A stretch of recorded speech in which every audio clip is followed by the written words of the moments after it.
Welcome to Random But Memorable, a podcast from 1Password. I'm Rue, head of password manager development. I'm Matt Davey, 1Password's Chief Experience Officer. I'm Sarah, one of the founders at 1Password. I'm Anna, the producer behind the show. And we're the hosts behind Random But Memorable.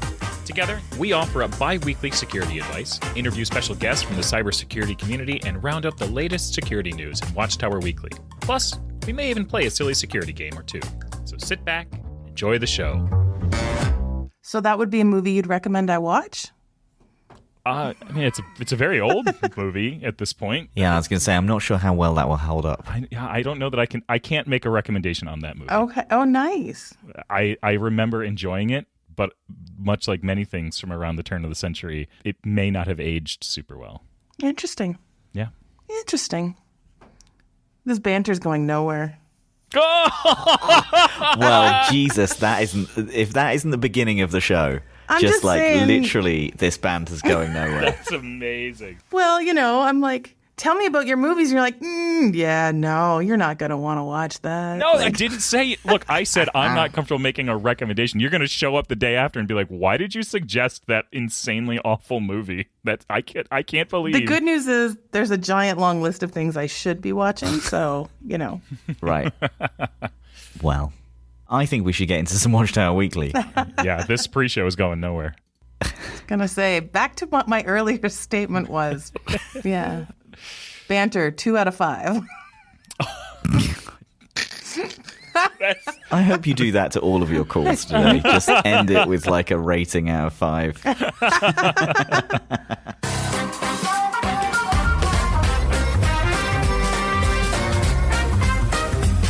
I could make that happen.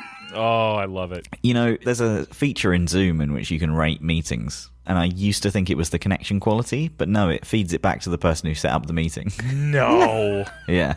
No. It really Wait, does. really? Yeah. What? You're not. I'm not joking at all. Is it April 1st? Are you sure? Oh, I love it. I thought it was connection quality and like video quality, but no, it was how good is this meeting out of 5. Wow. That's awesome. So, our longest running segment where we discuss some of the latest security news, whether that be sensationalist headlines, recent data breaches, important innovations, or just a little bit of internet fun. So first up this week, we have a big story that has sadly circulated a lot recently, which is a cyber attack that has paralyzed the largest US healthcare payment system. So, in the aftermath of this cyber attack, which has been reported by the New York Times, amongst others, an enormous number of medical care providers, from large hospital networks to the smallest of clinics, are facing a huge cash squeeze. An urgent care chain in Ohio may be forced to stop paying rent and other bills to cover salaries. In Florida, a cancer care center raced to find money for chemotherapy drugs to avoid delaying critical treatments for its patients.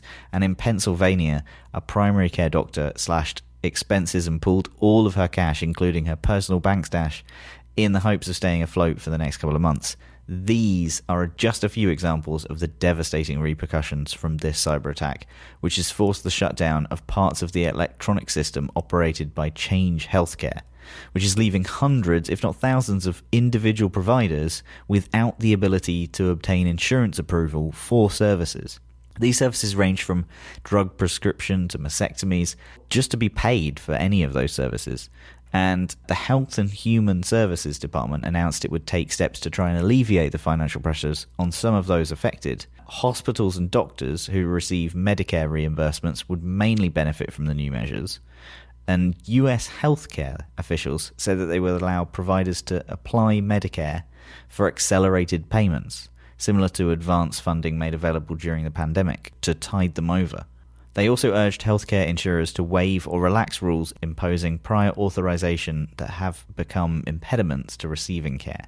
The Health and Human Services Department said that it was trying to coordinate efforts to avoid disruptions, but it remained unclear whether these initial government efforts would bridge the gaps left by the mega operations of Change Healthcare, which acts as a digital clearinghouse linking doctors, hospitals, and pharmacies to insurers.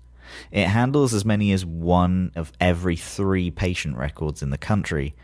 This ransomware attack has been one of the most disruptive in years, crippling pharmacies across the US. Those in hospitals and leading to serious snags in the delivery of prescription drugs nationwide. And a dispute within the criminal underground has revealed a new development. So it has recently come to light as well that one of the partners behind the attack points out that those hackers, a group known as Alpha V or Black Cat, recently received a $22 million transaction that looks very much like a large ransom payment. And that was reported by Wired. So yeah, not a very moralistic target, and it looks like it's been paid out, which is even worse for future targets. All the thoughts. I'm just sitting here thinking, like, for me, when I see the different cyber attacks and it slows down this government system and all of a sudden we can't do this or you can't do that. But this is literally people's lives hanging in the balance here. And when it's talking about handling 1 of every 3 people, like that's a phenomenal amount of work. And then you end up, because it's impacting hospitals, you end up with real life people having to make life and death decisions based on you deciding to turn a quick buck? Like, no. And then you see in there when you're talking about the dispute with the criminal underground, like, so there's a bunch of people that decide to do this together, and then this group gets paid out and then this group doesn't. So then the criminals didn't share the money, shocker, newsflash. But like, what's to stop them from not releasing anything? And how do you guarantee anything? I don't know. Dislike. Don't like this story. 1 out of 5. Yeah. Not great. Of all the targets to pick for something like this should be at the bottom of the list. It's not a good look. On a larger scale, it's very odd to me that this is a private company handling 1 in 3 patient records like this. The monopoly on that is wild. Like, no wonder they're a target. Interesting thing is how far me personally I am behind the technology involved, and I'm kind of happy about that. Because I recently had to do something with my medical record, and my doctor said, yeah, you're going to have to come and get it. My medical record is not on a cloud anywhere. And I think I remember being like, I don't need that, and then clicking a button in the local NHS whatever app. I remember being proud about it at the time, but now I have to go into the doctor's and pick up a folder and then drive it to the hospital and take it somewhere. Apparently they can request it, but stuff like this just terrifies me. I think more of these like honeypot kind of companies that are middlemaning between insurance and all sorts. Oof. This is one. But that's the other side of it too, though, right? Like, they're hitting these honeypots of cash, but it's the same reason why so many things are distasteful, where it's the actual people providing the services, the actual people receiving the services. They're not the ones where the money is being exchanged. Like, the clinics are not the ones that are rolling in the dough, but they're the ones who are so vastly impacted by this. Like, that's the shady, dislikable, like, leaves the bad taste in your mouth part of these sorts of things, where it's not like you're targeting someone because you've had a bad experience. You're not, I'm unhappy because my mom couldn't get her cancer meds or something like that. Like, you're literally just saying, I'm going to go after you because you have money, and it's going to affect thousands of people, well, millions if it's 1 in 3. And they're an afterthought in the whole process. Yeah. I don't think there's honor among these thieves. Evidently not. If they took the $22 million and ran, and everybody else is like, wait, what? We got money? So, yeah. This one is Cyber Workers Turning to Crime, warns study. And this is from cybernews.com. A great contender for security blank there. Because, what could cyber workers turn to? I find the term cyber workers even very odd. I do too. Yeah. Yeah. A recent study that Cyber News has undertaken has found that disgruntled cybersecurity workers, including developers and AI experts... Can you be an AI expert yet? Has it been around long enough? There are very few, I would imagine. Yeah, you can. We're now hiring people who have 10 years plus experience with ChatGPT.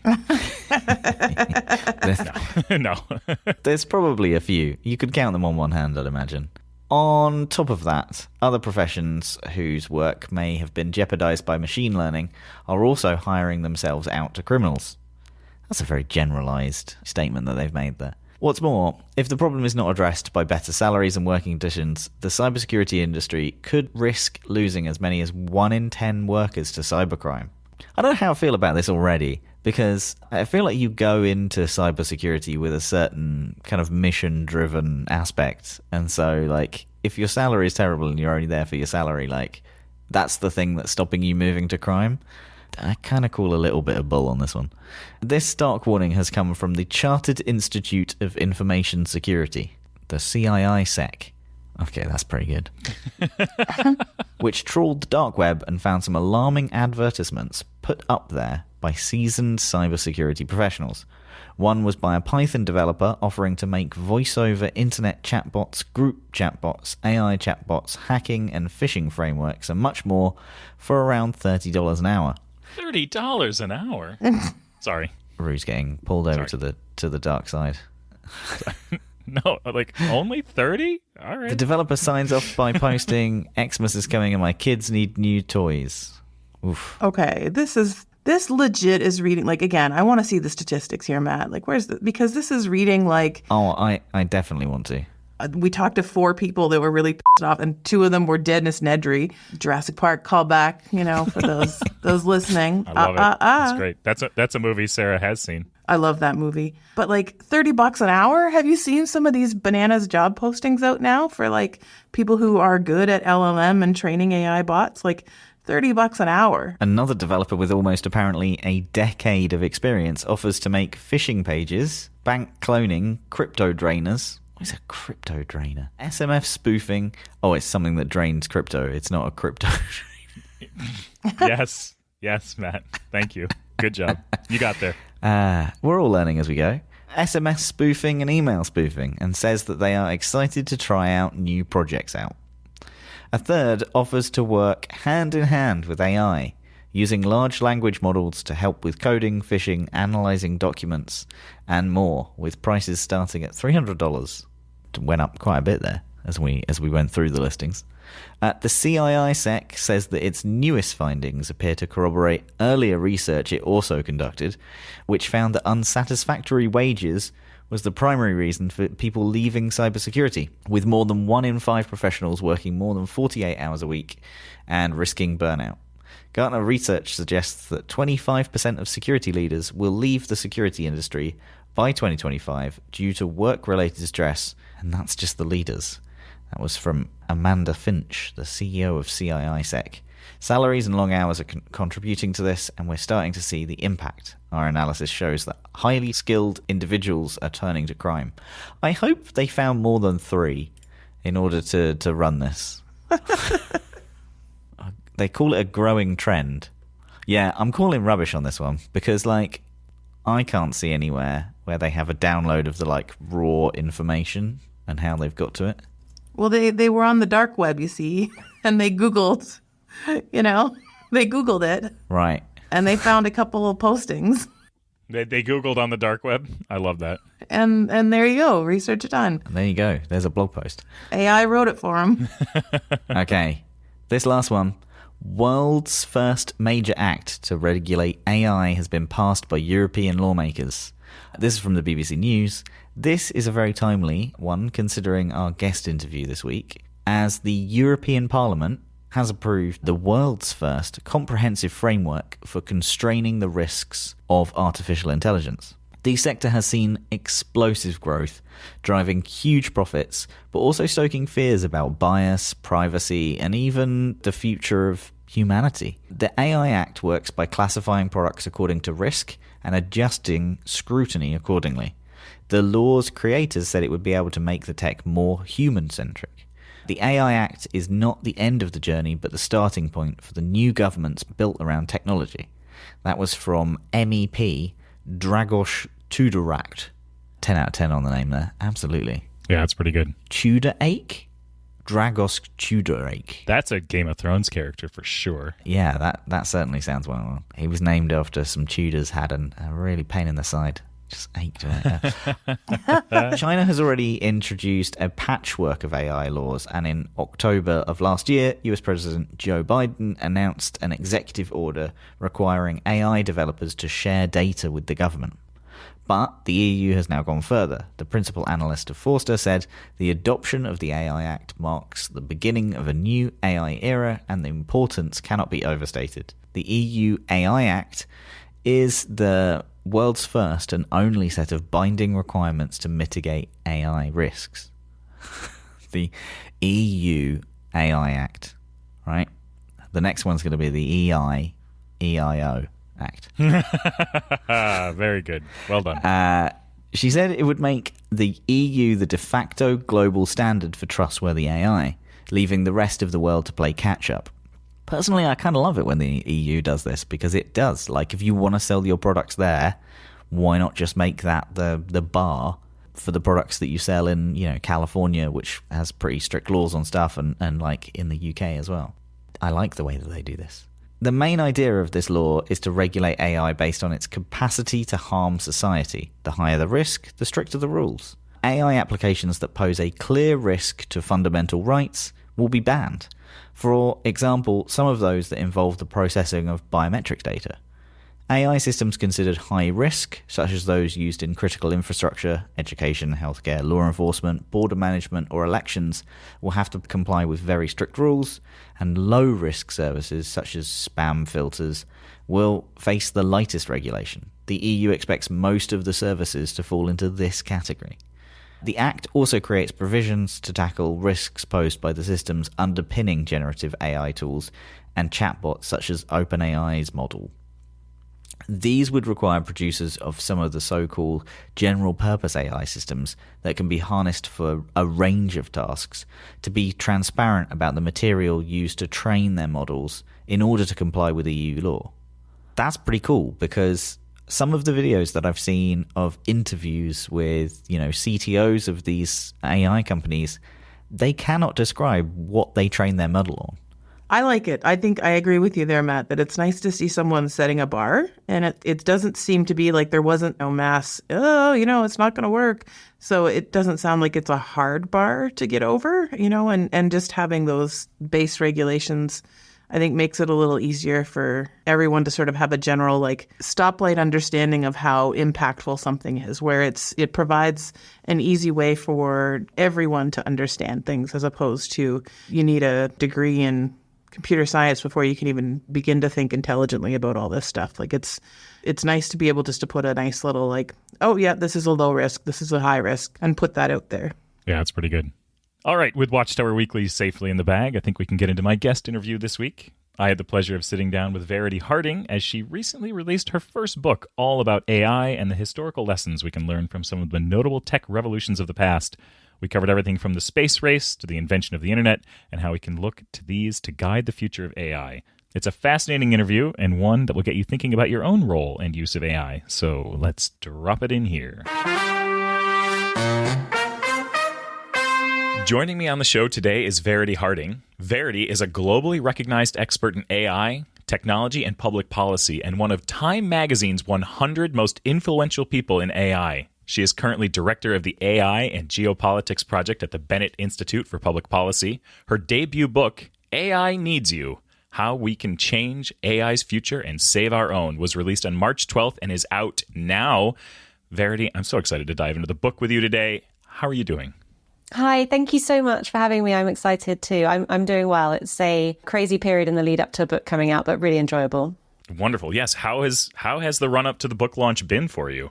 It's great. I really enjoyed writing it so much. And then it's obviously very nerve-wracking once it's actually released and you get to hear what people think. But the people who have read it so far have been so kind about it. And what I really wanted to make sure I did was actually add something new to the AI debate, because obviously it can get a bit old and it can get a bit tired sometimes. And people have given me lovely feedback that it's really new, the things that are in there. So it's great. It's great. Thank you. Very, very cool. Before we dig too much into the book, actually, maybe we can take a step back. Can you give a little bit of background on yourself and sort of what led you even up to writing a book like this? Yeah, sure. Of course. It's an odd journey I had to AI. I studied history at university, and my earliest part of my career was spent in politics. So I was the political advisor to the then Deputy Prime Minister, Nick Clegg, who's actually now president at Meta. But it was really my experiences in politics that ended up leading me to technology. I worked quite heavily on a piece of legislation in the UK that was national security related. It was about updating the powers of the security services in the UK for the digital age. But obviously, that's an extremely controversial and difficult subject. And it was very fraught in the UK with lots of different opinions on whether it was too much overreach from the government. And basically, on the government side, what it made me realize was that there was this huge democratic deficit in terms of knowledge about technology between the technologists and the political class who are responsible for regulating this technology for society. So I felt that this gap was not good, and that there needed to be more people who could sort of speak both languages, the political language and the technological language, because of course technology is extremely political, as we saw from that example. So I eventually ended up joining Google, and I was head of security policy in EMEA and also head of UK and Ireland policy, which was a fantastic experience. But actually, funnily enough, in the time between me leaving government and joining Google, the Edward Snowden revelations happened. So that subject, which was already fraught, became even more fraught. And we had to do a lot of work at Google educating and explaining and helping politicians learn really more about what digital privacy, security, human rights and civil liberties on the internet really meant. And while I was at Google, Google acquired DeepMind, which is a British AI lab. And I got to know the CEO there and the founder, Demis Hassabis, who's a really visionary and sort of inspirational scientist himself. I learned from him more about AI, and it was clear to me that all the subjects that I cared most about when it came to technology policy were going to be made immeasurably better or worse by AI, depending on how we managed to navigate that. And I wanted to be part of making sure that it went down the better route and not the worst route. So I moved across to DeepMind and was one of the really early employees there. And I co-founded all of DeepMind's policy and ethics and social science research teams, as well as things like the Partnership on AI, which is an independent multi-stakeholder organizations of tech companies and different businesses and civil society groups and academics looking at the societal impact of AI. All of which led me eventually to writing this book, because I felt that I'd had this really privileged, up-close view and perspective on AI, and I wanted to be able to share that more broadly. So this book is really everything I've learned from all of that experience. So Verity, like, you've been part of the AI conversation, I would say, well before it even was sort of in the cultural awareness. It sounds like AI was sort of, at one point something that people tossed around as this sort of futuristic thing, but it didn't mean the same thing that it's meaning today. At what point in sort of like the current trajectory of AI awareness and things like ChatGPT and stuff did you start writing this book? And then how did you maybe change the trajectory of your book given some of the modern advances? Yeah, it's true. I've been involved in it for a really long time. And what's so funny is that when I moved from Google across to DeepMind to work on AI policy, I was thinking, well, this is going to be a much quieter life. Because at Google, we were right in the thick of, many news cycles. And the work that I was doing there, as I said, the Snowden revelations were causing, a huge amount of press coverage. And I also covered other issues at Google, like online radicalization and hate speech online, that were also getting a huge amount of attention. And going straight from politics into that, where you're dealing with, media stories and being involved in the constant 24/7 news, it's quite exhausting. And nobody was talking about AI at all. So I thought, well, this will be a lot quieter and I'll have time to do the sort of the deep thinking and not be sort of firefighting every day. But I started at DeepMind. Demis offered me the job when he was in the car on the way to South Korea to fly out. And obviously that's where AlphaGo happened.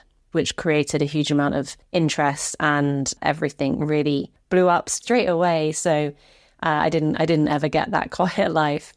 But when I started writing the book, I would say that AI, the media coverage and attention had started to dip a little. And it was a surprise to all of us in AI that ChatGPT had quite the effect that it did, because we all knew about these capabilities already. And something just connected and hit, and you never can quite tell when that will happen.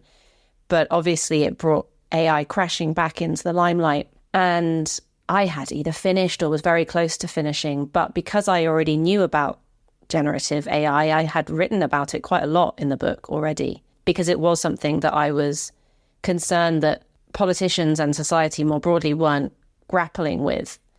You know, we already knew before ChatGPT and had already been warning about the possibility for deepfakes to mess with our democracy and undermine truth.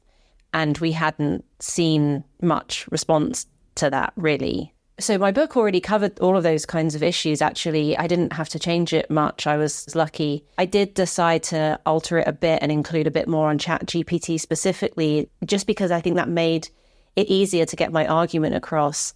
Because before I had to explain kind of from scratch what generative AI is. And it was very helpful that ChatGPT enabled me to have this shorthand that I could be pretty sure anybody that picked up the book would know straight away what that was. Yeah, for sure. That sort of leads me to my next question. Like, what are the most pressing concerns or you think misconceptions people have around AI? Well, look, I think there's no right and wrong answer about what people should or shouldn't be concerned about when it comes to AI. And that's what I say in the book, really, is that everybody will have an opinion and everyone has a right to an opinion. Their opinion is no less or more valid based on the depth of their technological knowledge. And indeed, sometimes technological knowledge won't help make a decision about whether we're happy with AI being used in certain aspects of society or not.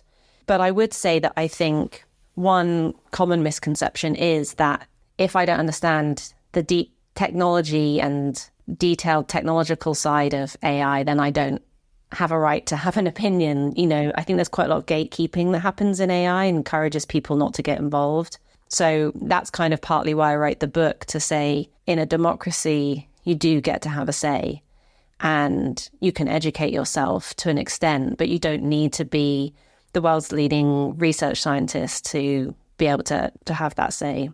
I also personally find the conversations around AI causing human extinction very unhelpful.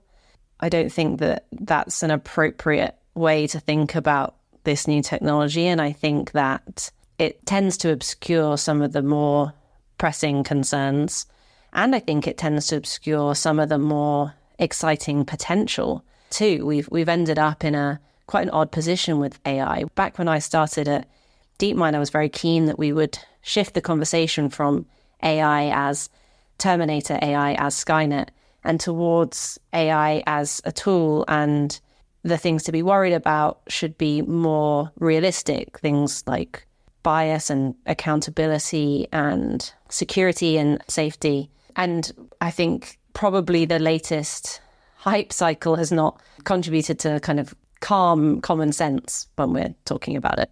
So is that sort of one of the driving factors around the release of this book now, is sort of like trying to bring a more stable, measured approach to the conversation, do you think?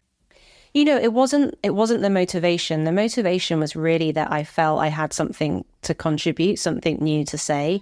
The bulk of the book is these examples of transformative technologies of the past. And I think coming from both a history training and a political background, I was very conscious in the tech industry that, you know, the tech industry is not known for its humility and likes to think everything it's doing is the first time anyone's ever done anything. But while AI is new, invention is not new, and progress is not new, innovation is not new.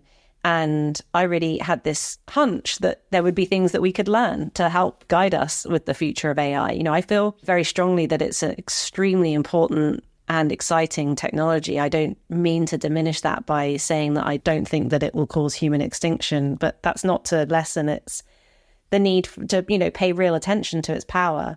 But I felt that we weren't looking enough to the past and what we could learn. And I suppose the other motivation was I really believe in democracy.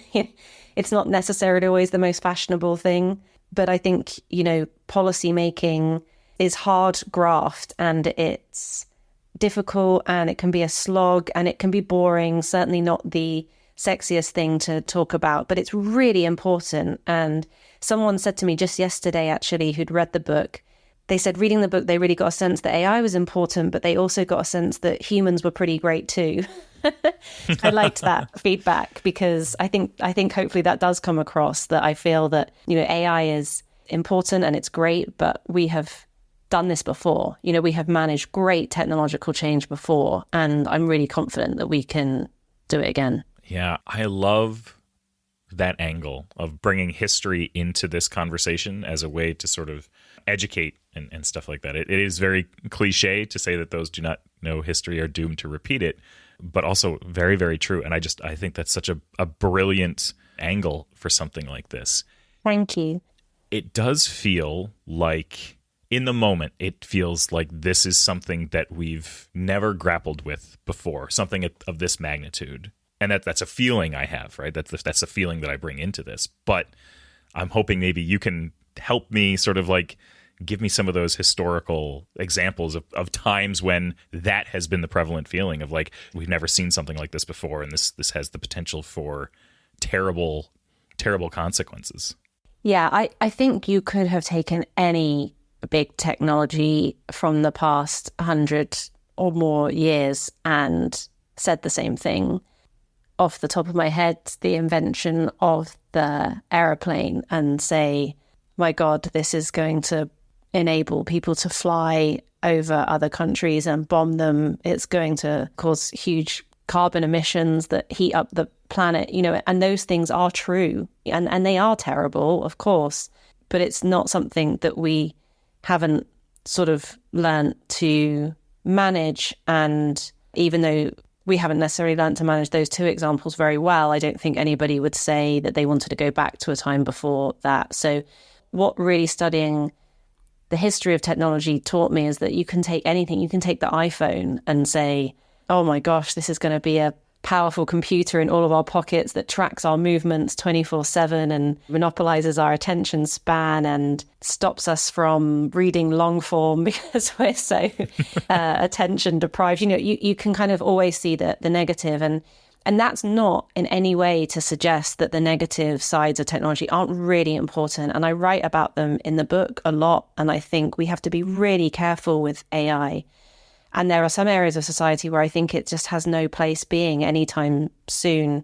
And I'm very worried about examples of abuse of AI in decision-making, people being falsely accused of crimes because of faulty facial recognition. There's all sorts of things that really concern me. But I think we can end up paralyzed by fear. And what I sort of wanted to say with the book is we don't have to be paralyzed by fear. This is not a technological revolution that's just coming at us with absolutely no warning or ability to deal with it. And just, we as humanity just have to lump it and get on with it and work around it. But that's what the conversation sounds like at the moment. You hear a lot of politicians and technologists talking about it, and it just sounds like, well, this is a wave that's coming at us and we better be ready. There's nothing we can do but, hold on to your hats. And I just don't see it like that. And the study of history just doesn't bear that out at all. It shows us that actually we can make decisions, but that stems from really knowing the purpose and the intentionality of what you're doing. Why are you building this? What are you hoping for it to achieve? And I don't think we always see that necessarily at the moment. That's really cool. Yeah. Can you expand a little bit on some of the parallels between the space race story that you referenced in the book and like the conclusions that you took away comparing it to AI? So I think the space race example is really fascinating for AI, and particularly the geopolitics of AI. What you see is a technology that was a race that emerged from a very tense and difficult time in world history when we had these two superpowers, the US and the Soviet Union, engaged in a Cold War, and the threat of nuclear war was very real and very terrifying.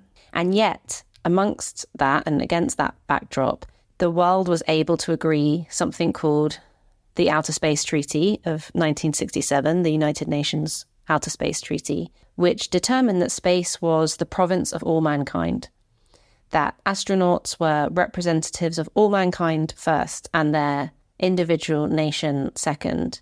It ensured that we don't have nuclear weapons orbiting above us now, and that the first person to the moon did not own the moon, and determined that space exploration should be ultimately for the benefit of humanity. Now, that hasn't stopped a degree of militarization of space. Of course, we have spy satellites up there. There's complications. The treaty couldn't possibly have accounted for the fact that private individuals would one day be able to send satellites and rockets up to space themselves.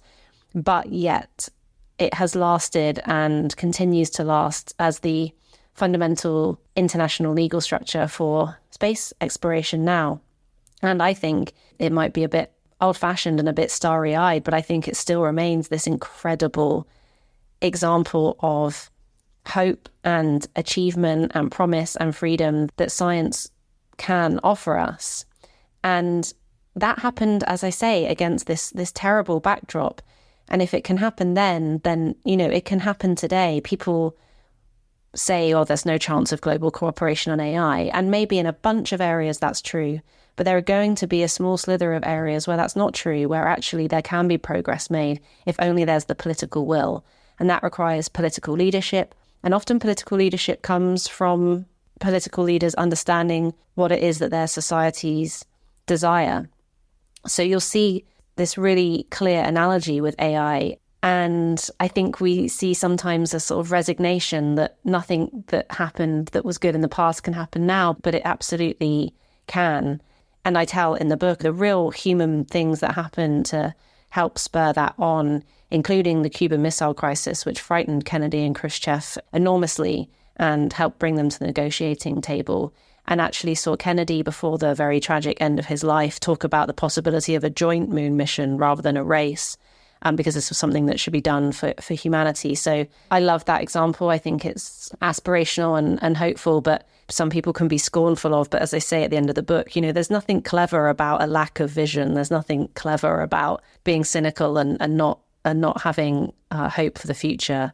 And I think the space race really shows that it doesn't matter how difficult the political situation is, if you have the right political leadership and will, you can absolutely move forward with negotiation and cooperation in advancing science for global and public good. It sounds like something out of Star Trek, which is, I'm not using that phrase the way that people normally use it, which is to say that something sounds futuristic and scientific. But at the heart of Star Trek was this concept that Gene Roddenberry, the creator, was pushing for, which was that the human race and in the show, of course, sort of like the intergalactic races can rise above the squabbles of the countries that we call home and things like that. So it's really cool to hear that be like a cornerstone of the space story, and using that as a potential cornerstone for the AI story too. Yes, and it lasts today. We have the International Space Station, and Ukrainian and Russian astronauts met in space at a time when their countries were at war. And I find that deeply moving, actually, in terms of the power of science to bring us together if we go into it with the right intentions. The title of the book, that AI Needs You, suggests a call to action.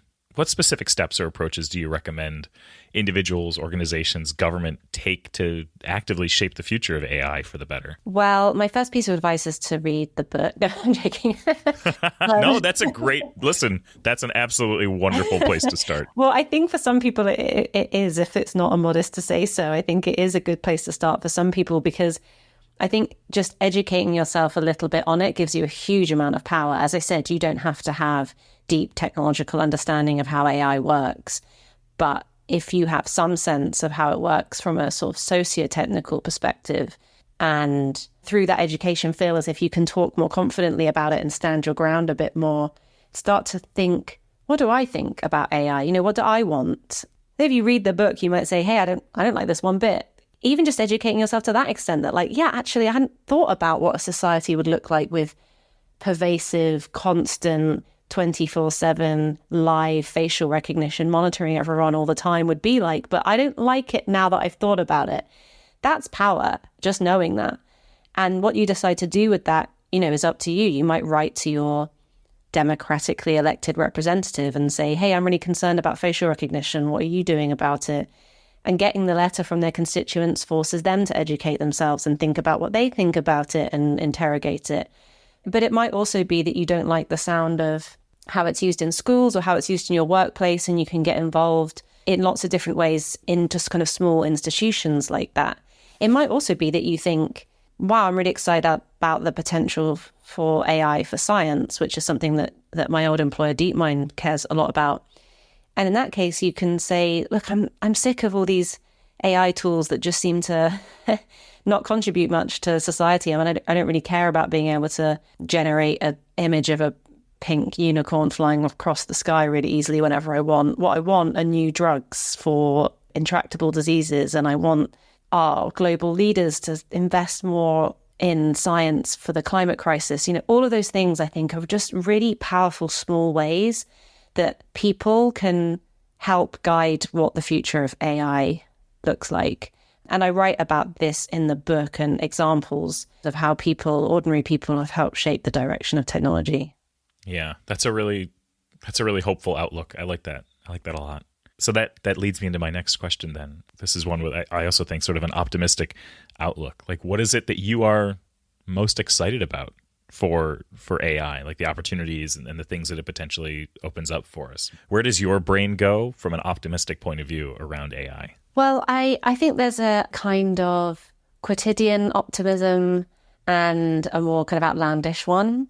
And in my book, I write at the beginning about some of the cool examples of AI that no one even thinks about as AI anymore, because, these days, who is it? Somebody said something like it's only called AI until it works, and then it doesn't get called that anymore. So I'm, for example, a very big Beatles fan. They have been able to release new music and make this brilliant documentary from old footage, all because of AI. So, things like that we don't even think about as being that big of a deal in AI, the amount of joy that brings to people. And I'd love to just see people acknowledging that just, simple moments of joy, like being able to listen to freshly released Beatles music in 2024 is actually like a really great and noble thing for technology to do. But on the sort of more outlandish and sort of future thinking kind of grand scale of AI, I'm really excited about the work that DeepMind have done. It's called AlphaFold, but it's basically the ability to understand the 3D structure of proteins, which, make up the human body, which you might think, well, why is that important? But it's something that was incredibly hard and kind of elusive for biologists to be able to do until AlphaFold came along, and using AI has been able to knock all of the previous benchmarks out the park. And what's exciting about that is that makes scientists' jobs easier. That's just an incredible productivity win for scientists. And I'm such a big believer in the importance of science and innovation to making our lives and our world better. And I just feel so excited about what those brilliant scientists will be able to do with that extra productivity. And that's just a great example, I think, as well, of where, an AI lab has said, we're going to think about a purpose.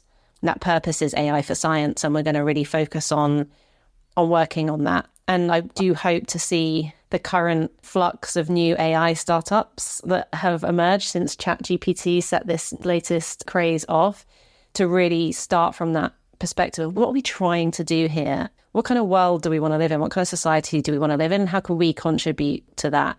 There's this idea in Silicon Valley that we just, we want to make the world a better place. And that's what attracted me to going to work in tech in the first place.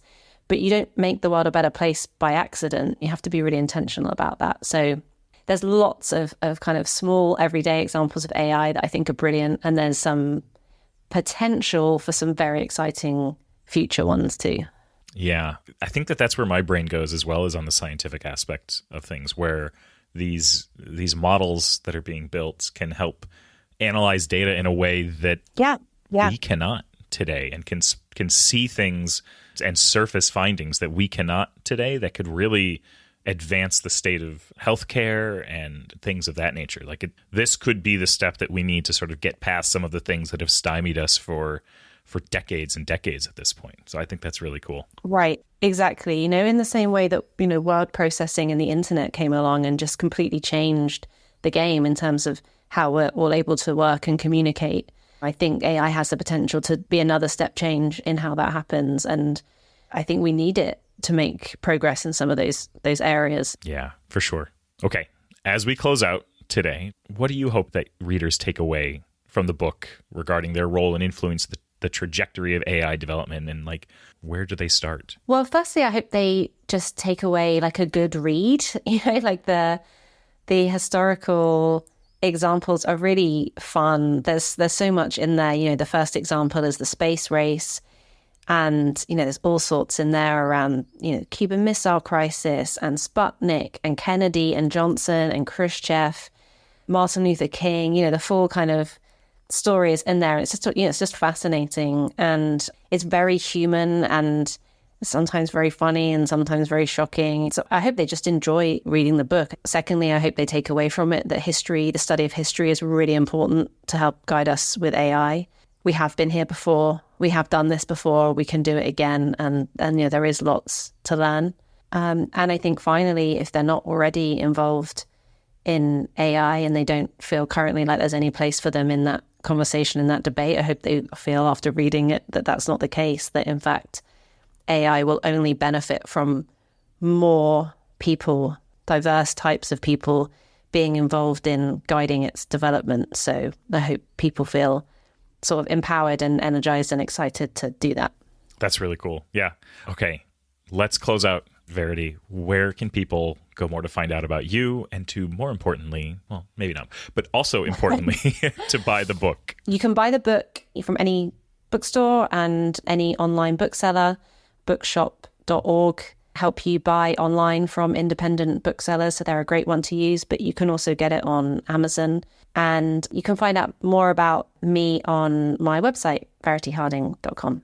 Wonderful. This has been great. I really appreciate you taking the time today. Thank you so much for coming on. I really enjoyed it. Thank you so much.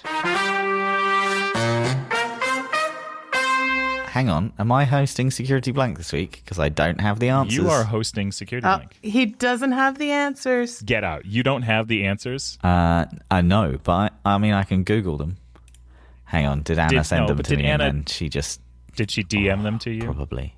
She did as well. Shows how much I ignore her. She did. You know she did. Yeah, she's good like that. Sorry, Anna. I'm surprised that you're even doubting that. Like, of course Anna sent them. That is true. So, I think that brings us to our Security Blank game. And it's also that time where we get to hear the jingle again. So here it is.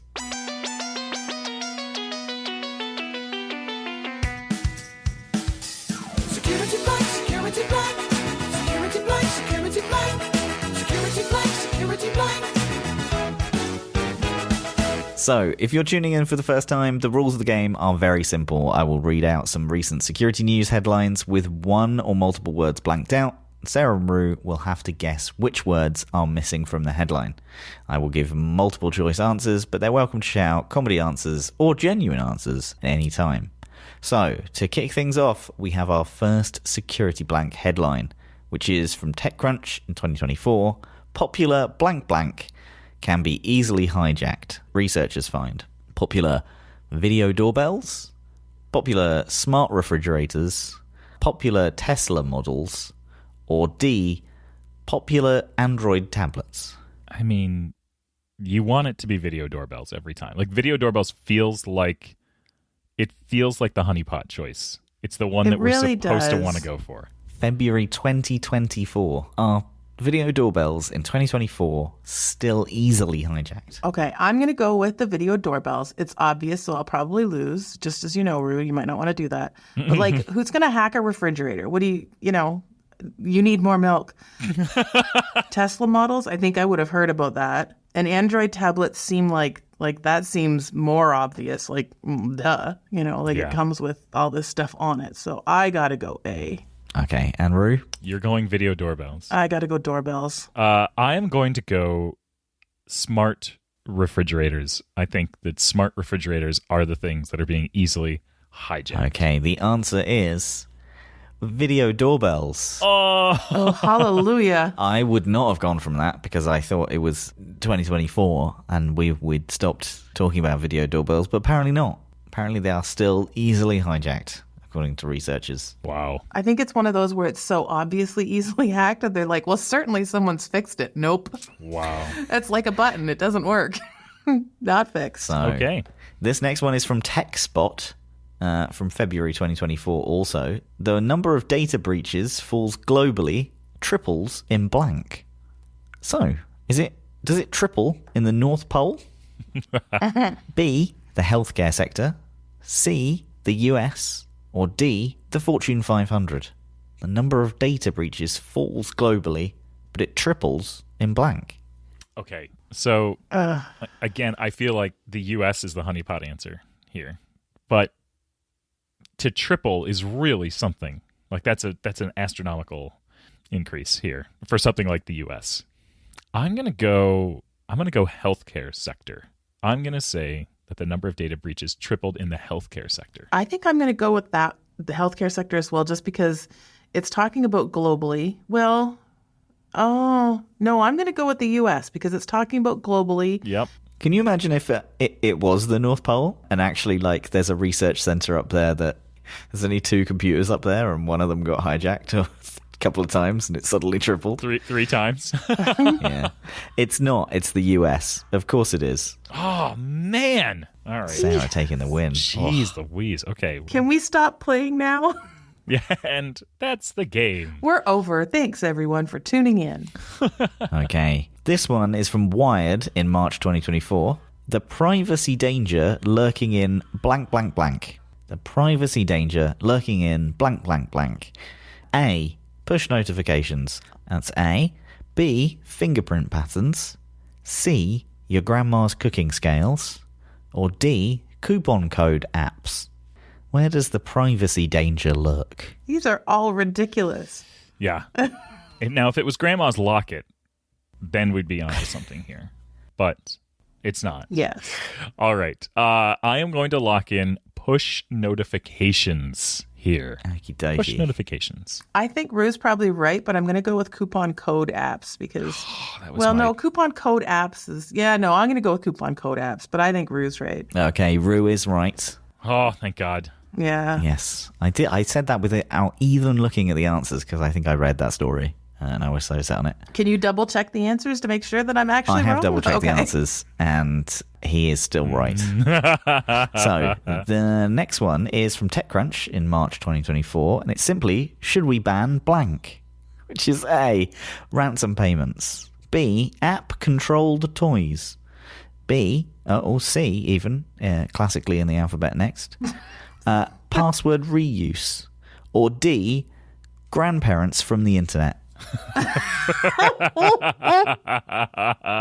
It's gotta be B, app control toys, because yes, let's ban ransom payments. Let's ban password reuse. We did it, everybody. I don't know if there's any sort of companies out there that look at password reuse, but we'd love to do that, but I'm pretty sure it's not an option. So I got to go with app control toys. That'd be a great marketing campaign for us. We're declaring a ban on password reuse. And people will be like, wait, how, though? Don't worry about it. We just did it. We said it was done, and it was done. Congratulations. We just did it. The world is better. We put a huge banner up behind us. We said we got them. It's great. Mission accomplished. Mission accomplished. It's password reuse. No, sorry, it's not password reuse. It's app controlled toys. It's app controlled toys. Okay, you are both wrong. Of course, it's a clickbaity headline. It's ransom payments. Oh, What? come on.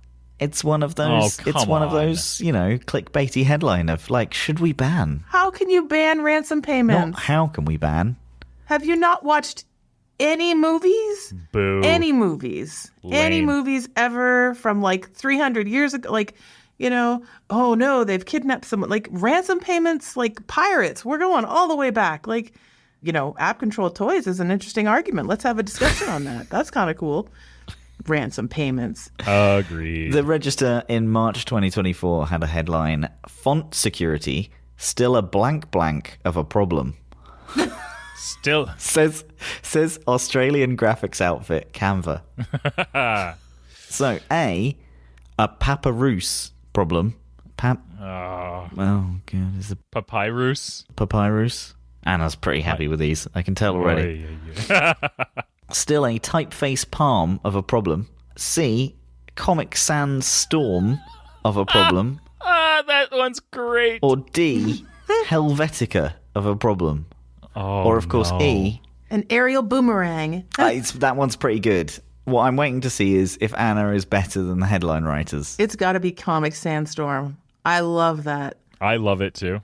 I'm going with Helvetica. It's still a Helvetica of a problem. Okay, the answer is Anna is better than the Register headline writers. The font security still a Helvetica of a problem, says Australian graphics outfit Canva. Oh, Yes. Oh my goodness. Comic Sandstorm For the tie. is much better. Way better. It's so much better. Helvetica doesn't even sound funny. Comic Sans, Anna for the win. They should be passing their things through her. I completely agree. That sounds like it could be a font superhero. Like I'm picturing someone in the X-Men here. I'm Comic Sandstorm. It's perfect.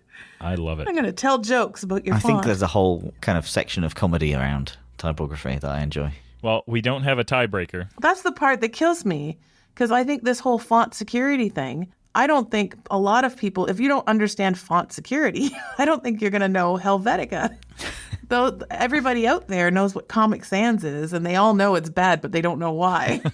Anyways, Anna's better at this than the headline writers. Agreed. They should have given it another thing. Yep. But I'll take the tie. That's fine. That's fine by me. I'm going to take the tie. I'm super excited by that. That's a draw. That's a win. What do you mean? We both won. We both won. Sorry. Correct. Yes. We both won. We both got 2 out of 5. We won. We both won. 2 out of 5. Together, we got 4 out of 5. Total winning. Total winning. Okay, I have to get on with the rest of my day, but love you both. Love you both. Love you both. Bye-bye. Bye-bye.